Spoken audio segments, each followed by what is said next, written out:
Welcome to episode 2 of Finding the Last Forgotten Off-Roader. In the last episode, my father and I flew down to Phoenix, Arizona, where we purchased a first-generation Mercedes GL with the super rare off-road pack, and then we road tripped it up to Moab, Utah, did our first dirt, and then finished back here at our headquarters in Boulder, Colorado. And today, we are addressing the question that everybody is commenting on: are these cars as unreliable as the world will have you believe? So I've got just about every single service record spent on this car. I went through, added them up, and it comes to over 20,000. I can't tell you how much money. You're going to find out at the end of the video. But first, let's head over to our German mechanic, Toby, to figure out what's wrong with this car we bought. Did we get a good deal at $8,000?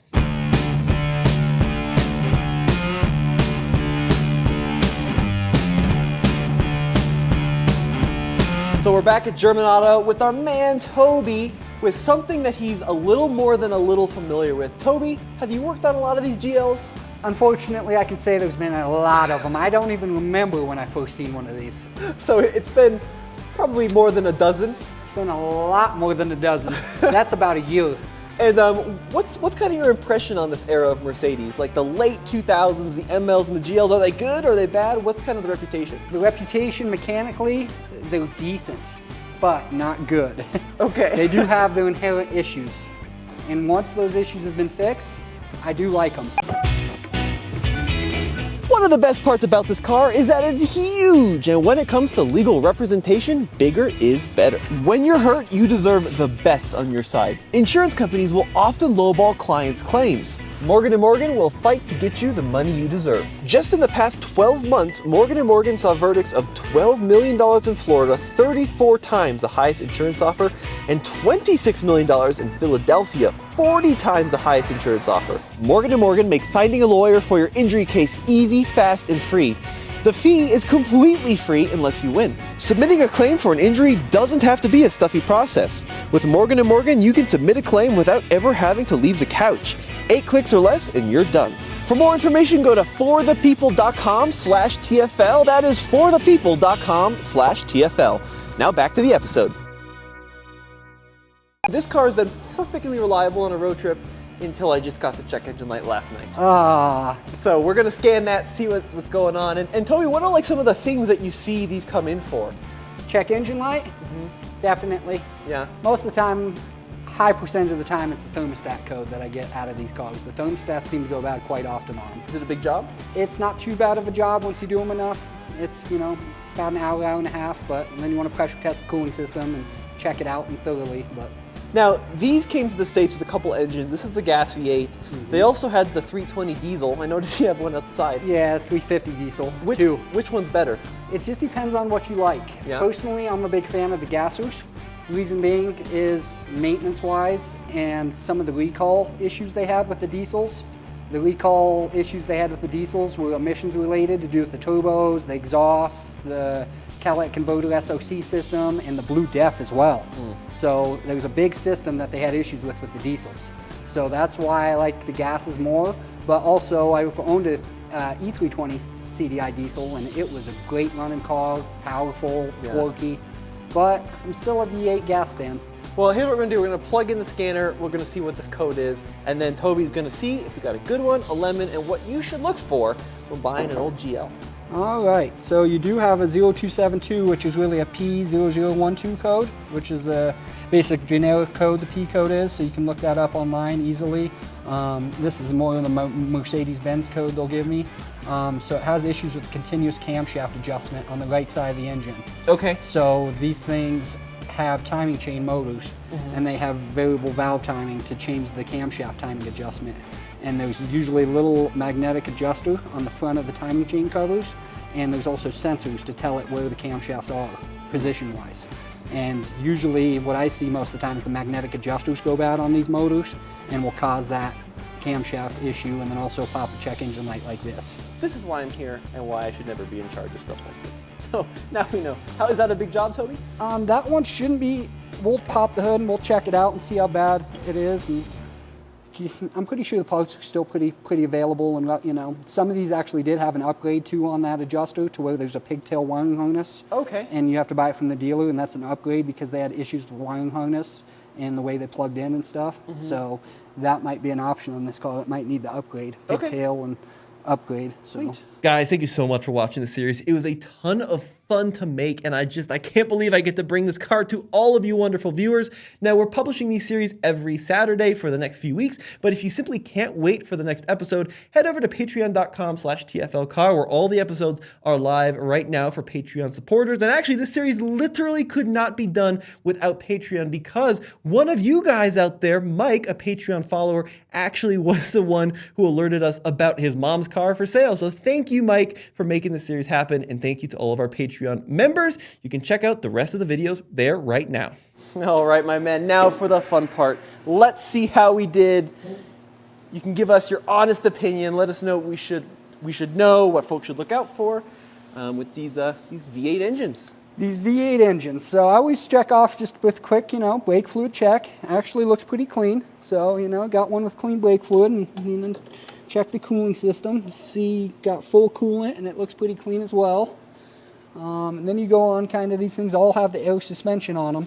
So usually I try to give a quick visual up top and just see how it's looking around there. Sometimes I do see them leaking out of the O-ring up top on these air suspensions. The only way to figure it out is if you have a leak and it sits down overnight, then you got to get to pump up and spray it with soapy water. Okay. And then you actually can spray the whole airbag with soapy water too to find the bubbles. So let's talk about the air suspension, because that is, I think, the thing that really scares people on these. Mm-hmm. Talk to me about what fails and how expensive it is at an independent place like yours to get it fixed. So most of the time I see them fail, it's about 60 to 80,000 miles is going to be your first set of airbags. And I like to actually replace them with a lifetime warranty. It's an R-Knot airbag, so it gives you a lifetime part. That way, if it does go bad in the future, you can get a free part. You might have to pay labor to get it replaced again, depending on how many years it lasts. Yeah. But that's the best upgrade. The fronts are astronomically expensive on these. They tend to usually be about $3,000, $2,500 for the R-Knot upgrade. And then what happens is these airbags will go bad and people let them sag, and then the air compressor itself is pumping the airbags up all the time and running too much. And when they run too much on these, they actually have an electronic shutdown. So the compressor gets too hot and will shut off, which will set a code in the Aeromatic system. So that's one way to check the system out, is through the Aeromatic computer and see what kind of codes you have and what's going on. So that's one big failure, is these front ones. And then also when they go too long on an airbag, the compressor goes bad. Right. And that's another R-Knot upgrade I like to do, is the R-Knot airbag compressor. And it comes with a new relay and a few small things. But that's definitely the most expensive part of the air suspension, in my opinion, that I've seen go bad. So let's give it a little look-see up front here and see what you got. Got a nice V8 engine cover here. Got to be careful with them. And the one other downfall of some of these Mercedes, in my opinion, is putting the computer right on top of the engine. That's the computer? Yes. So, if you think about it, your computer's only so good when it gets that much heat and can last so long. So I definitely have seen a few Mercedes, not necessarily the GLs, but a few Mercedes, when the ECU's up top like that, they do tend to fail at higher mileage. Wow. Yeah. Unreal. Yeah. So that's one bad design. Other bad design I've seen is these intake manifolds have basically intake pods here that run off a vacuum, and there's actually a little electronic switchover valve that turns them on and off, and those are the swirls inside the intake to open up the intake manifold runners. And down here in the very bottom, it's really hard to see, but there's a pivot down in there. It's plastic that go to the balls and sockets, and the pivots actually will snap clean in half on these. Wow. And then you'll throw a check engine light and, have running issues. And, from what I can see down in this one, though, it all looks intact, and I don't see any issues. They do make an upgrade kit. You can take the intake off and do an upgrade kit to make an aluminum metal arm they make. The only other option is to replace the whole intake manifold. It's going to be a big job. Which you kind of don't know until you get them apart. Yeah. I believe it's about a 4 to 5 hour job if it's your first time. Okay. But I've done a lot of them, and it's not that bad. What about catastrophic failures? Do you see a lot of these with rod bearing issues and that kind of thing? Surprisingly, I have not. Yeah. I have not actually seen one of these actually seize up all the way, or actually, have major metal shavings in the engine. I have seen a few of the MLs and different ones like that with the V8 and some of the V6s. Some of them have balance chain issues inside the engine, and that will take the whole engine out. Okay. So that has to do with the timing chains and all that stuff, and the balance shaft chain. And I basically, something like that is so catastrophic and it's so expensive to fix it, it overvalues the vehicle. Totals it. In real quick time. Yeah, So, got it. a used one of these is a lot cheaper than some of the main frame repairs on taking the motor out and going to town on it. Yeah, interesting. So looks like visually we can see which sensor he replaced, so you can tell how clean it is. We're not sure what supplier he used. It could be China. It probably was China. So the only other thing, if it was mine, if you wanted to save parts and you didn't want to spend the money because we have the code come back twice, you could unbolt this sensor and you could put it on this sensor's position. So you'd be swapping the intake with the exhaust, and that's the camshaft adjuster I was telling you about. Yep. And that would, tell you if your code goes to the exhaust, then you know you have a bad adjuster.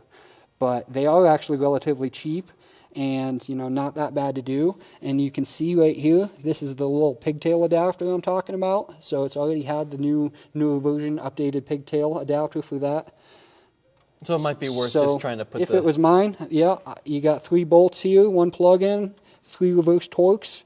This bottom one's a little tight, don't get me wrong, but it can be done. You undo them all, pull it out, there's an O-ring on it and a little metal face, and put it back together. There's this fine torque on these, so you don't want to over-torque these. You want to pay attention to torque specs, but other than that, it's going to be a quick, easy job. Even a guy like you could do it in the backyard. Sweet. Toby, one question I had for you, and this is just a very amateur question. I've never seen a bolt head like that. Can you explain what that is? So that's Mercedes-Benz, all the new German stuff is what you're going to get. Mercedes has been using it for a lot longer than the rest of them, but basically that's what they call, instead of a Torx, which is a male that goes into a female. Yeah, I'm very This is familiar what with they call those. a reverse Torx. Really? So it's backwards. So it's, basically special socket, and I have different socket sets that are stubbies, long, and they also make a couple wrenches too that are that. So a ratchet wrench and a couple, because sometimes when you're getting down into the tight spots, you need that wrench to get in there and loosen it up and get the job done. Yeah, I was trying to figure out, I've obviously seen like a male Torx, but I've never seen a female side of that. Yeah, and I've seen a lot of people try to use 12-point sockets on them and stuff, and you might be able to get away with it, but a lot of the time they mung them up and strip them out when they try that. So, well, good thing I didn't mung. FYI. Good to know. Yep. Sweet. So yeah, let's give it a quick check down here and see what the belt's looking like. These do have some weak belt systems. I've ran into a lot of these cars where the belts actually dry crack, and on top of that, they have the tensioners that go bad. And sometimes I even have to replace an upper idler and a lower idler pulley, which is that one. One's a smooth pulley because the belt rides in the back of it, and one's a grooved pulley because of the teeth of the serpentine. You can tell the very, very minuscule dry cracks in this belt, very fine. So if you look with a fine-tooth comb, you can see what I'm talking about. That will last you a couple months. If you're starting to hear any squeak, first start up in the morning, it's a sign your belt's getting dried out. Colorado's dry climate. I'm sure this vehicle came from a dry climate, so eventually it might need a new drive belt, and check the idlers. I'm noticing, Toby, like how, from a non-mechanic standpoint, it feels like the engine's pretty crammed in there. Is stuff like service items like belts, is that a pretty tough job because there's so much going on? When it's your first belt job, I could say it would be a hard one, but after you do, 100 of these V8 belts, you get pretty good and you get the techniques and what tools you need. Okay. And there is a little special tool, so once you get the tensioner sprung up and tensioned, there's a little pin you can put in a lock to lock it. Oh, cool. So then you can pull the belt off and install the new belt and then detension it. So that helps a little bit. Other than that, you just got to have small hands and be patient. You talked about like thermostats being pretty common. What's that job like to replace a thermostat? This job's definitely not the end of the world. This is the upper radiator hose right here, and this is the thermostat housing we're looking at. The hardest part of this thermostat housing job is you usually got to take the belt off so you don't get coolant on it. And a lot of times we remove this lower idler pulley I was telling you about. And then the other one issue is behind this secondary air pump, there's a bolt. So that's another one where you got to pull out the specialty tools and the quarter drive setup to get it in there. Otherwise, you can remove the secondary air pump. I have before, but I have done, like I said, I'm probably on to my 50th, 60th thermostat on these by now. So once you do a couple, it's real quick and easy job. There is a gasket behind it. Putting it back together, you got to be careful with the gasket. Other than that, it's pretty simple. Sweet. Yep. Another fail point on these, so you have your oil filter right here. This is the insert cartridge. This right here is going to be the cooler, the oil cooler. So it looks like this one, you can see how shiny the aluminum is. I believe this has been replaced recently in the past. These commonly go bad. The gasket in between the cooler and the gasket in between the block back here go bad. They get flat over time and rip. And I've seen customers let them go a couple years too long and it'll start mixing coolant and oil together. So that's a big no-no, bad on the engine, bad on the cooling system, so that's one thing I always peek at and make sure you got no oil residue coming down the bottom of it. And, if it gets bad enough, it can also drip on the drive belt, swell up the rubber on the drive belt. That's no Bad good, news. no. Yeah. So that's basically some of the issues I'm seeing with these up top. I have done a couple of the radiators, which is a fun job on these, just because the way they put them in and how tight they are. I can see a little bit of oil seepage right here on this one. You can see the buildup residue right here, and there's a little bit of seepage. It's very minimal at this point. It's probably the transmission cooler from what I can see, but it's so minimal. It looks like, let me see what that one is. It's a secondary transmission cooler. So there's two of them. It actually goes through the radiator side to cool the transmission, but then it tees off to go to the secondary cooler. Got it. Yeah, which helps it stay cooler for the transmission fluid. You ever had to do an alternator on one of these? These, yes, I have. Yeah. These, not that often though. Seems like these alternators are one of those ones that, certain things on these I see hold up a lot better than others. Other thing I've done, I don't know how many of, is the power steering pumps. They go bad quite often, and the reservoir was kind of a bad design. As you can see, it's tight as could be to work on in there, but it bolts up and actually bolts up to this engine right here, and there's an O-ring in there with a clip that holds the reservoir to the pump. I have done, we're in the hundreds at this point of how many I've seen leak in and had to replace. And this visually looks like someone just did the job. I see a brand new power steering pump down there and new hose clamp on the hose. So someone's just been in there, and looks like you're, doing pretty good, Tommy, because a bunch of the stuff I see that goes wrong looks like so far it looks like it's been done. Sweet. Yeah. Yeah, that's great news. Now, Toby, one thing which this vehicle does flash occasionally is a fault for the auxiliary battery. Imagine that. Do you know what that is? Can you explain what that is? Yes, I do. I will go grab an auxiliary battery and show you how beautiful they are.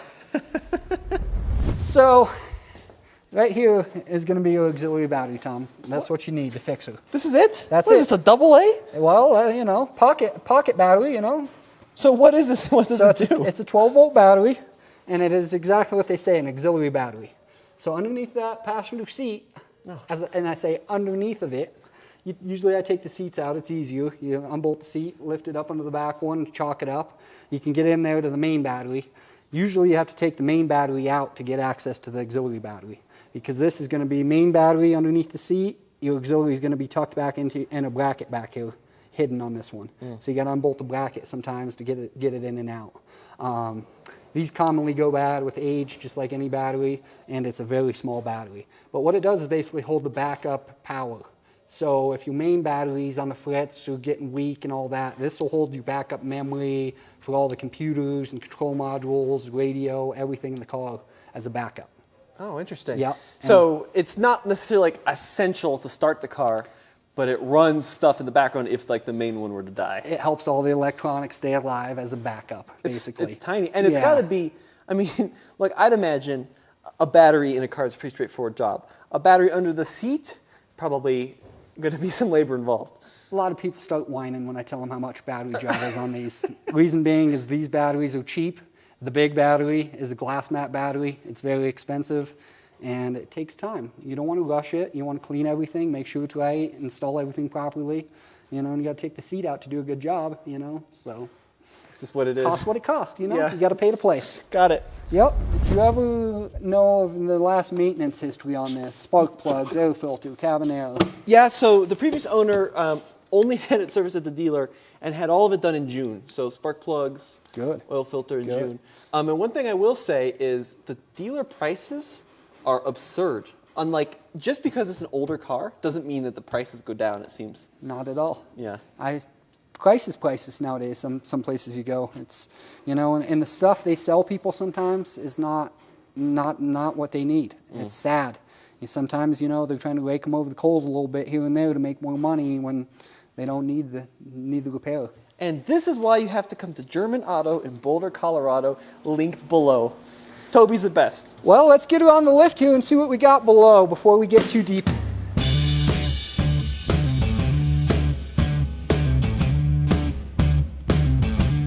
First things first, what's missing? Oh, dude, is there still supposed to be like a plate there? Yeah, so there should be an undershield here that goes on right here, bolts up here usually. Yeah. And comes across, just keeps in the mud and dirt out and the wind coming down, you know, when you're cruising down the highway. Oh, what the heck, we're missing an undershield. Yeah, you know, that happens to the best of them. So we'll just start giving it a quick peek over here and start with the obvious stuff and see what we see. Have you seen a lot of rusty MLs and GLs? Is that pretty common, or are they pretty good Only about when that? they come from like Illinois or the East Coast somewhere. I do see some rust. Usually you'll know right off. You'll be able to tell how much rust is on it. And yeah. Visually, you can just tell this thing's rust-free beauty. Sweet. Well, let's not get ahead of ourselves. We're just starting to look, but looks like someone just did the brakes on this thing too, huh? Yeah, the Daisy Fresh. previous owner, she really spent some money. she was really going by the book. So a few things I see. So you see this brake line right here? Yeah. See how it's not, there's a holder right here. This is what holds the brake line in. Okay. And it should be up in that rubber right there. Yeah. So what we'll have to do for you is it's actually zip tied together, and that's factory.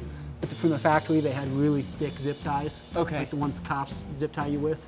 So a lot of people don't have those. So what we'll do is we'll get it back into position, re-zip tie it where it belongs. Okay. Make sure it's lined up. Yeah. Other thing I do see is you see the grease, a little bit of greasing splatter. Oh yeah. And you can see on that CV axle and up top there, a little grease. So the CV boot's got a pinhole in it somewhere.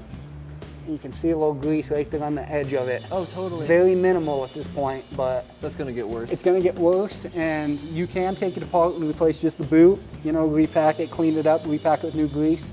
That's the best to do now, because if you let it rip all the way and continue to go on, water, moisture, it'll lose too much grease and you'll have to replace the whole axle. Do you have to take the axle out to replace that boot? Some of them it's 50-50. Some of them I can get apart without doing it.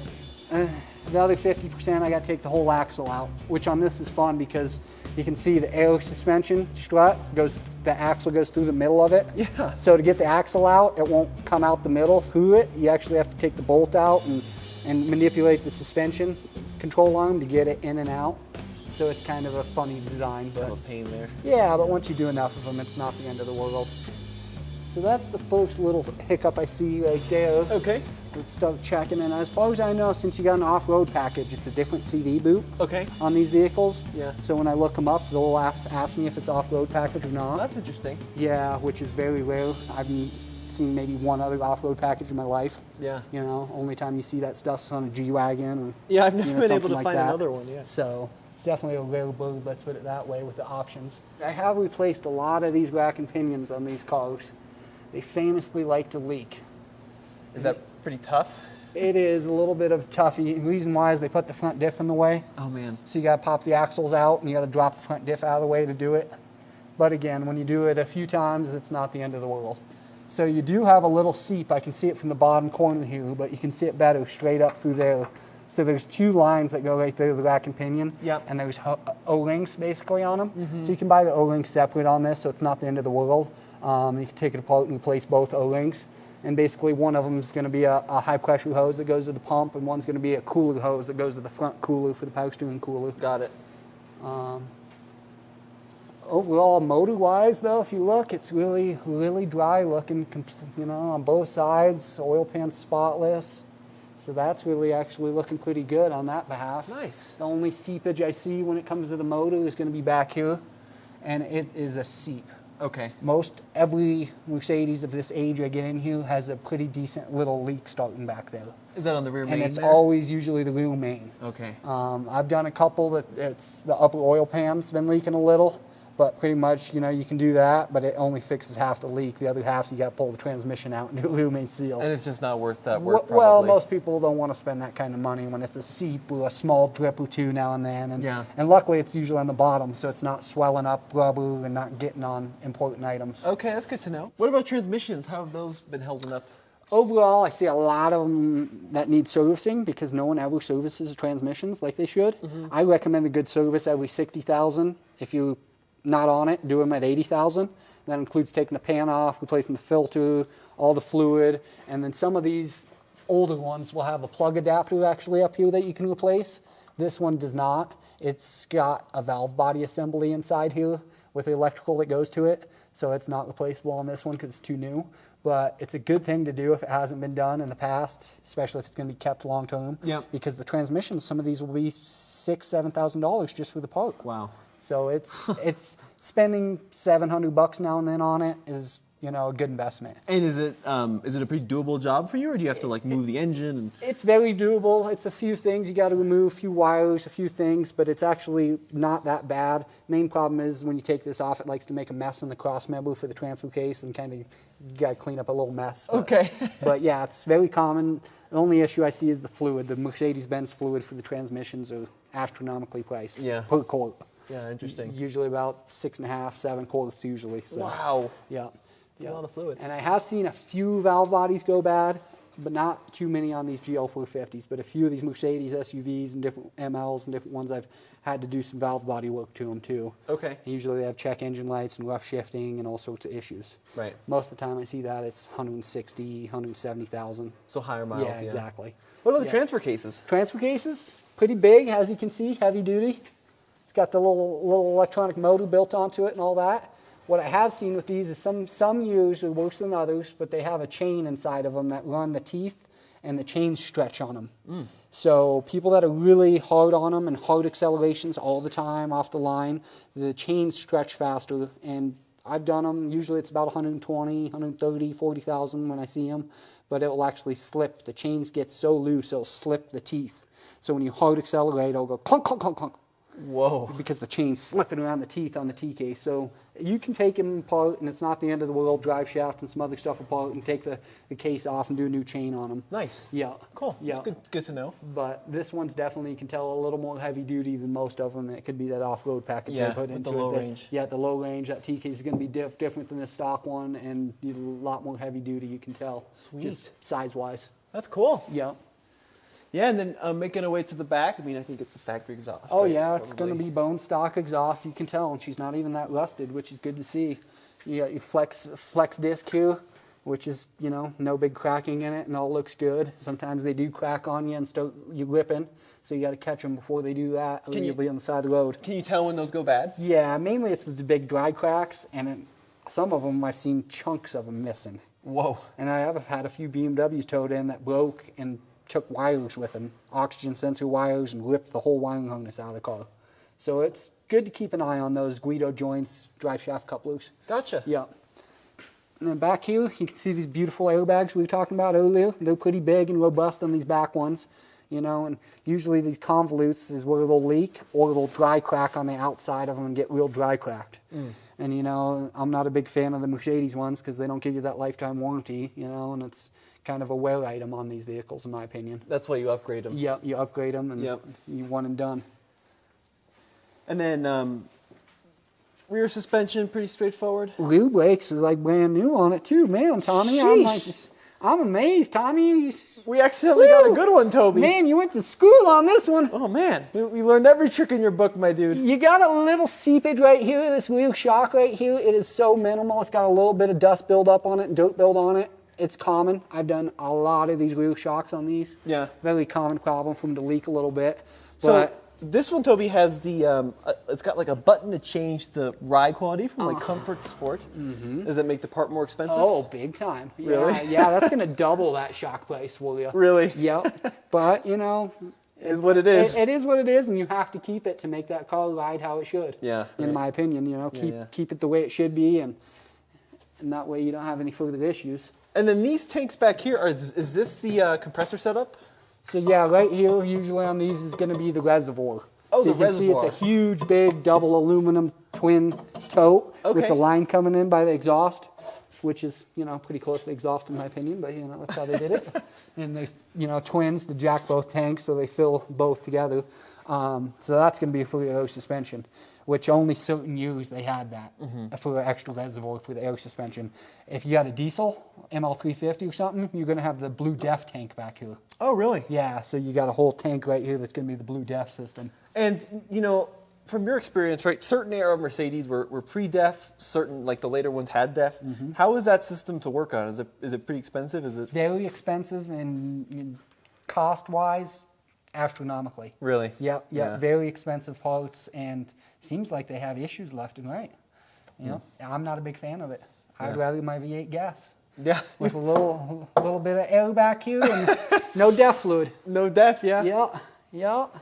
But overall, I'm liking what I'm seeing here, Tommy. Wow, dude. What kind of knobbies are these, baby? Those are looking good. Yeah, we just got those on there. Nice. Yeah, some good traction for this time of winter. So, Toby, I mean, I guess the big question I have for you, because you've been around so many GLs and MLs throughout the generations, is that these have a really, I think, poor reputation online for longevity and reliability, and you know, people report crazy expensive problems. What has your experience been like? Can these be reliable cars, or are they always just going to be big money pits? I believe the first 50,000 miles, it's going to be a really reliable car. Yeah. After that, you're on borrowed time. Yeah. Once you spend about 15,000 on them, you get back into that point where you're going to have a good car for another 40,000, 50,000 before the next round. Right. Which could be, you know, $4 or $5 grand, and it could be more. So it's all about like the maintenance history, it sounds like. Maintenance history, and when you get the book with these, you know, oh, here's my past book from the dealer, that's the best thing you can find. Yeah. Yep, because you know it's been kept up and know the money's been spent, because most of the time you'd bring another one of these in with this mileage and I would be knocking you dead. I'd say, what were you thinking? So it was just because a previous owner had, I mean, we looked at like, you know, like that gasket on the Oil cooler. and oil all that. cooler. Yeah, it's been replaced in the brakes, and that shows you that someone's put some money into this over the years. Yeah, and kept up with it. So when it needs something, they do it. They Yeah. don't say, oh, I can get by. Oh, it's leaking oil. It's not that bad, you know. And then compact and more and more stuff goes wrong before you know it. You need thousands and thousands. Yeah. So, you know, in my opinion, it's not any worse than any other Mercedes you're going to get. Okay. You know, GL, ML, only way you're going to get a little worse of, you know, more expensive is once you get up into the twin turbo Okay. V8s. Then they get more pricey. Oh, yeah, and more stuff to go bad and more issues. Sweet. So I'm a big fan of them myself. Well, Toby, thank you. I really appreciate it, dude. Yeah, It was definitely. a ton of Tommy. fun. Thank you. All right, so we're back from German Auto in Boulder, Colorado, and I'm really proud of the purchase. I mean, I think it's in really good shape for its age, and it's clearly been loved. And if you need any more proof, take a look at the fat stack of service records this car came with. Now, we bought this car from a wonderful lady named Patricia, and her son is actually a Patreon supporter. A big thank you to Mike for watching and for letting us know about this car that your mom was selling. Now, Patricia actually bought this car brand new and had it serviced at one place, the Mercedes-Benz dealer here in Colorado. It doesn't matter if the car was new. It didn't matter if it was well over 100,000 miles. Patricia always had the car serviced at the Mercedes-Benz dealer. And that tells us a couple of things. First of all, A, she loved the car and really treated it well. B, it's probably had a pretty high quality service done on it throughout its lifetime. And C, she paid a lot of money, especially as the car aged, to keep it on the road. And how much money exactly? Well, I painstakingly combed through every receipt that she had. And the final tally from when this car was new, you ready? $27,000. Actually, it's closer to $28,000. It's $27,782. Yeah. That's a lot of money.